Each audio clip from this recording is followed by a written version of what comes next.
সুপ্রিয় দাখিল পরীক্ষার্থীরা, তোমরা যারা রেজাল্ট খারাপ হয়েছে, বিশেষ করে যারা ফেল করেছো এবং যারা চাচ্ছিলে যে এ প্লাস পাওয়ার কথা তোমরা পাওনি, অথবা যারা চাচ্ছিলে যে তোমার রেজাল্টটা আরেকটু ভালো হতে পারে, তো তোমরা কিন্তু বোর্ড চ্যালেঞ্জ করতে পারো। ঠিক আছে?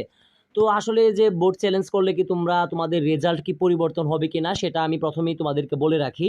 অর্থাৎ তুমি যদি বলতে পারো যে আমার এই সাবজেক্টটা খারাপ হয়েছে, ধরে নাও যে তুমি গণিতে ফেল করছো, ঠিক আছে, তবে তোমার তোমার একটা আত্মবিশ্বাস আছে যে না, আমি গণিতে ফেল করার কথা না, আমার এমসিকিউ তো 14টা কম হলে হয়েছে, ঠিক আছে, বা আমি লিখছি।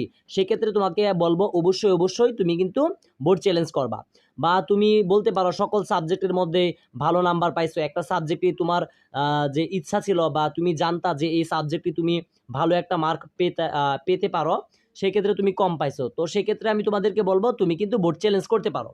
তো এখানে দেখো যে কোন কোন বিষয়ে বোর্ড চ্যালেঞ্জ করতে পারবো, অর্থাৎ অল সাবজেক্ট, তোমার যে প্রত্যেকটা সাবজেক্ট আছে, যেমন আরবি প্রথম পত্র, আরবি দ্বিতীয় পত্র, বাংলা প্রথম পত্র, বাংলা দ্বিতীয় পত্র, ইংরেজি প্রথম পত্র, ইংরেজি দ্বিতীয় পত্র, গণিত, আকাইদ ও ফিকহ, ইসলামের ইতিহাস, হাদিস শরীফ, কোরআন মাজিদ, আইসিটি, কৃষি শিক্ষা, প্রত্যেকটা সাবজেক্টে তুমি কিন্তু বোর্ড চ্যালেঞ্জ করতে পারবে। ঠিক আছে?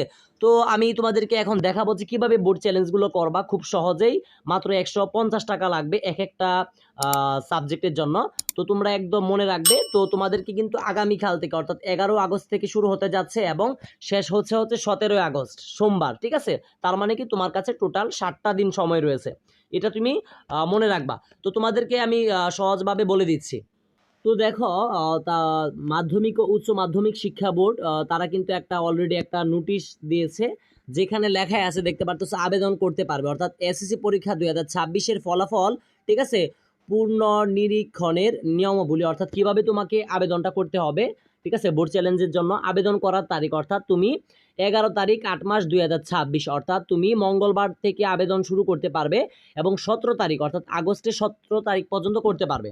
তো দেখতে পারতো এখানে একটা তোমার ওয়েবসাইটের লিঙ্ক দেওয়া আছে, অর্থাৎ এখানে দেখতে পাচ্ছ। তো গিয়ে নির্ধারিত স্থানে রুল রেজিস্ট্রেশন নম্বর পূর্ণ করতে হবে এবং বোর্ড ড্রপ ডাউন থেকে বোর্ড নির্বাচন করতে হবে, অথবা সাবমিট বাটনে ক্লিক করতে হবে। অর্থাৎ তোমাদের রেজাল্ট যেভাবে বের করছিলা, ঠিক এখানে কিন্তু একই প্রসেস। তো তোমরা এখানে যেই ওয়েবসাইটের লিঙ্কটা দেখতে পারতেছো এখানে, সেটা কিন্তু তোমরা অবশ্যই এই যে ওয়েবসাইটের লিঙ্কটা দেখতে পারতেছো, এটা তোমরা গুগলে গিয়ে ঠিক এভাবে লিখবা, যেভাবে আছে লিখলে যেভাবে তোমরা এই নিয়মটা বলা আছে, এভাবে তুমি রোল নাম্বার দিবা, রেজিস্ট্রেশন নাম্বার দিবা। ঠিক আছে? তারপরে সাবমিট করতে হবে। তারপরে দেখো লেখা আছে এরপর মোবাইল নম্বর দিতে হবে। ঠিক আছে? পূর্ণ নিরীক্ষণের ফলাফল প্রকাশিত হলে এই নম্বরে এসএমএস পাঠাবে। অর্থাৎ এটা বলতে তোমাকে এমন একটা ফোন নাম্বার দিতে হবে যেটা তোমার কাছে সবসময় থাকে। ঠিক আছে? গুরুত্বপূর্ণ ফোন নাম্বার দিতে হবে, কারণ পরবর্তীতে যখন তোমাকে বোর্ড চ্যালেঞ্জের পরে যেটা সংশোধন করে বা যেভাবে রেজাল্টটা ঠিক হয়ে আসবে, সেটা তোমাদেরকে কিন্তু এই নাম্বারে মেসেজের মাধ্যমে জানানো হবে। তারপরে দেখো পরবর্তী স্ক্রিনে শিক্ষার্থীদের বিষয়ভিত্তিক ফলাফল দেখা যাবে। এক বা একাধিক বিষয় ফলাফল পুনর্নিরীক্ষণের জন্য বিষয়সমূহ নির্বাচন করে ফি প্রদান করুন বাটনে ক্লিক করুন। ঠিক আছে? আশা করি এটা বুঝতে পারছো। তারপরে দেখো প্রতিটি পত্রের জন্য, অর্থাৎ তোমাকে জয়টা সাবজেক্টের জন্য তুমি বোর্ড চ্যালেঞ্জ করবা, সেটার জন্য প্রত্যেকটা সাবজেক্টের জন্য 150 টাকা করে তোমাকে গুনতে হবে, মানে দিতে হবে। টাকা হারে ফ্রি প্রযোজ্য। দ্বিপত্র বিশিষ্ট বিষয়ের ক্ষেত্রে উভয় পত্রের আবেদন করতে হবে। অর্থাৎ তোমার যেমন বাংলা ফার্স্ট পেপার এবং বাংলা সেকেন্ড পেপার, ইংরেজি ফার্স্ট পেপার, ইংরেজি সেকেন্ড পেপার, অথবা আরবি ফার্স্ট পেপার, আরবি সেকেন্ড পেপার, সেক্ষেত্রে যেমন বাংলা প্রথম পত্র এবং বাংলা দ্বিতীয় পত্র দুইটা মিলে যেমন তোমার রেজাল্ট আসে, সেক্ষেত্রে যদি তোমার বাংলাতে বা ইংরেজিতে যদি তোমার ফেল আসে, সেক্ষেত্রে তোমাকে 2 সাবজেক্টের জন্যই করতে হবে। তার মানে কি 300 টাকা যাবে। আশা করি এই বিষয়টা তোমরা বুঝতে পারতেছো, যেগুলো গ্রুপ সাবজেক্ট সেটা আর কি।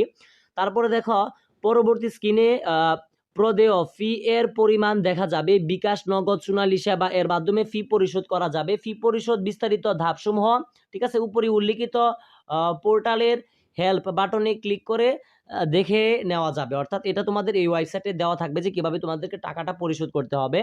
তারপরে হচ্ছে ফি পরিশোধ করে আবেদনে পোর্টালে এসে জমা দিন বাটনে ক্লিক করতে হবে।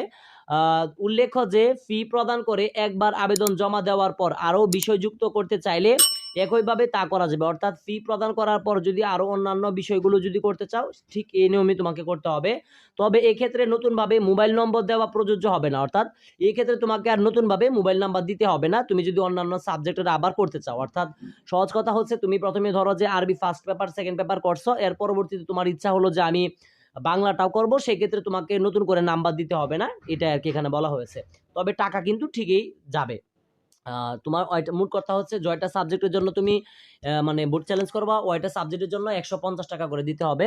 এবং দেখো সর্বশেষ বলা হচ্ছে এছাড়া ফি পরিশোধের আগেই যদি আবেদন পরিবর্তন বা পরিমার্জনের প্রয়োজন হয়, সেক্ষেত্রে মুছে ফেলুন বাটনে ক্লিক করে নির্বাচিত বিষয়গুলো, ঠিক আছে, অর্থাৎ যেগুলোর জন্য এখনো ফি প্রদান করা হয়নি, ঠিক আছে, প্রত্যাহার করা যাবে এবং নতুন করে বিষয় নির্বাচন করা যাবে।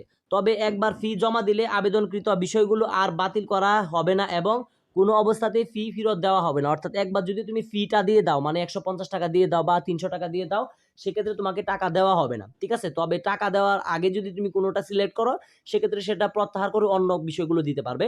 তো এটা একটা সহজ হিসাব, এটা আসলে কঠিন কিছু না, আশা করি তোমরা বুঝতে পারতেছো। এখানে লাইন টু লাইন বুঝিয়ে দিয়েছি। আর যদি তোমাদের বুঝতে অসুবিধা হয়, তোমাদের যারা বড় ভাইয়েরা আছে বা বড় বোনেরা আছে তাদের সাথে এটা শেয়ার করবে, তাহলে ওরা বুঝতে পারবে খুব ভালোভাবেই।